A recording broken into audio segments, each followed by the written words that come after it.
কাকি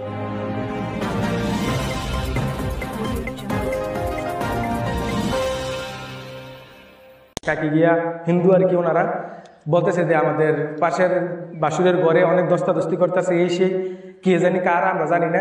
তো আমরা এই সূত্রে 8-10 জন আমাদের গ্রামের ফলাফাইন, আমরা বন্ধু বান্ধব বাইকটাই দৌড়ে ঘর যাই দিই, দরজাটা একটা আওয়াজানো, দরজাটা খুলতে গিয়ে দিই দরজা আসলে ভাঙা, একটা খিলি ভাঙা পড়ে রয়েছে। পরে আমরা যাই দেখি 2 জন, একটা আমাদের গ্রামের মুসলমান একটা ছেলে, এর মধ্যে জোর করে দর্শন করার চেষ্টা করতেছে, মেয়েটা নিজের রক্ষা করার চেষ্টা করতেছে। পরে আমাদের মেয়েটারে আমরা আমাদের হেফাজতে নিয়ে, ছেলেটারে আমরা সবাই, সমাজের সবাই একটা কিছু থাবড়া টাবড়া দিয়ে আমরা এনে রাখি। পরে তার ফ্যামিলির খবর দেই, তার ফ্যামিলি আসে। কিন্তু দুর্ভাগ্যবশত হলো হ্যাঁ একটু আপনার অন্য একটা শক্তি আছে, প্রভাবশালী লোকদের সাথে থাকে, বিশেষ করে আমাদের ইউনিয়নের চেয়ারম্যানের সাথে ওনার ঘনিষ্ঠ সম্পর্ক।